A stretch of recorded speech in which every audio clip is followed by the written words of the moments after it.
Isang mapagpalang araw sa ating lahat. Ngayong araw magluluto tayo ng pork curry. So ayan yung ating iginisa, yung ating garlic and onion. Then after that, ilalagay natin yung ating meat carne. So ayan, okay na yung ating bawang at sibuyas. And then ilalagay na natin yung ating karne na iluluto. So malalaki yung cut niyan dyan.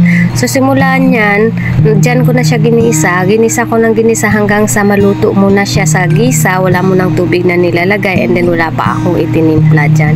Dahil nga ang curry ay nakakapagpaalat din, kaya hindi rin tayo maglalagay ng maraming garlic sauce. Kasi yung, garlic sauce, no. Hindi tayo maglalagay ng maraming curry sauce. Kasi sauce yung ating gagamitin dyan, hindi siya yung parang bar. So, ayan yung ating curry na gagamitin. So, yan yung ating gagamitin for today. First time kong gumamit ng curry sauce. Usually ay bar. And then, maglalagay tayo ng powdered na black pepper. So, yan yung ating nilagay, maraming black pepper. And then, saka nga pala ako naglagay ng mga timpla noong naigisa na ng maigi. Kung mapapansin nyo ay nagmamantika-mantika na yung ating karne. And then, naglagay tayo ng seasoning. And then, nakadepende nga pala sa inyo kung anong ititimpla nyo sa inyong nilulutong pork curry. So, ayan yung ating luto for today. And then, igisa muna natin siya ng maigi hanggang sa maluto muna siya bago natin lalagyan ng tubig. And then, kung mapapansin nyo ang lalaki ng ating cut, diba? Ayan, sobrang lalaki ng cut ko. Kaya nahirapan ako dyan maghalo-halo. And then, nung naisip ko na pwede ko na pala siyang gupitin, ginupit ko na lang para mapaliit-liit ko yung kanyang hiwa. Kasi maliliit yung cut ng ating patatas at saka carrots. So, ginaya na lang natin yung anong size ng ating carrots at saka patatas. Kaya niliitan ko din yan. Maya-maya ginupitan ko yan. Kaya lang hindi ko napakita sa inyo kung paano ko siya ginupitan. Kasi nga sabi ko ba parang matagal maluto or matigas pa.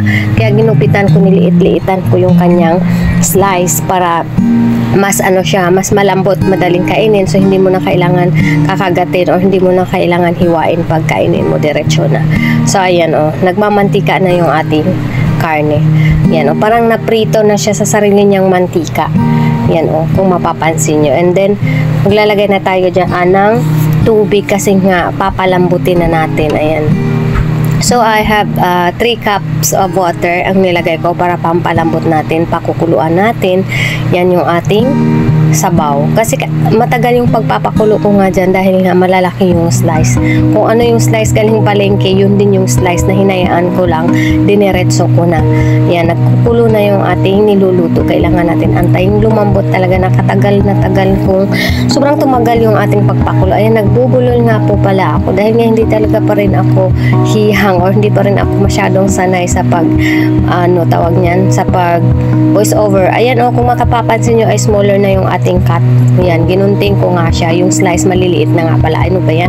Basta intindihin nyo na lang po yung sinasabi ko. And then naglagay na tayo ng ating patatas. Pasensya na po talaga. Hindi tayo magaling sa pagbo-voice over.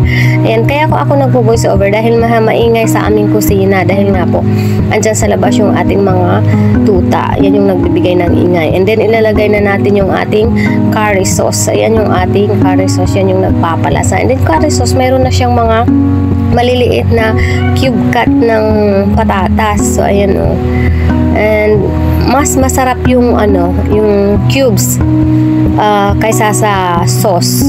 Yung na-experience ko kasi dati ang ginagamit namin yung cubes na curry. Yung iba naman ay curry powder ang ginagamit ng iba. Mas maano din yun, mas malasa din yung curry powder kaysa sa mga sauce na yan.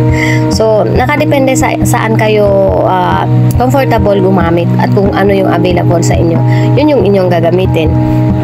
Kasi dito sa aming kusina, yun yung available, kaya yun ang ginamit namin, yung curry sauce.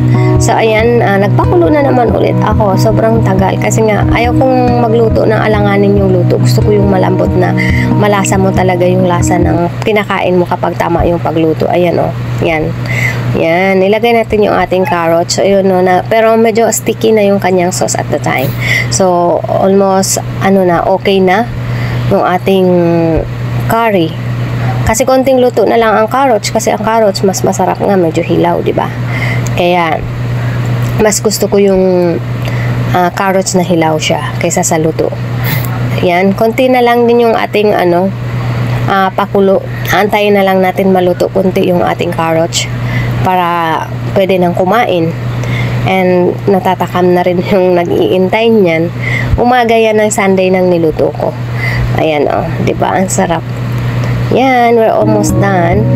Halo-halo na lang. Ayan o, kung napapansin nyo yung ating sauce ay masarap. Sauce pa lang ay ulam na. So, ayan, almost done our food, our pork curry. Shout out to Mr. Eric. I know you're watching to my videos. Ayan, that's our green bell pepper. Thank you for watching. That's our video for today. God bless and be kind always. Bye.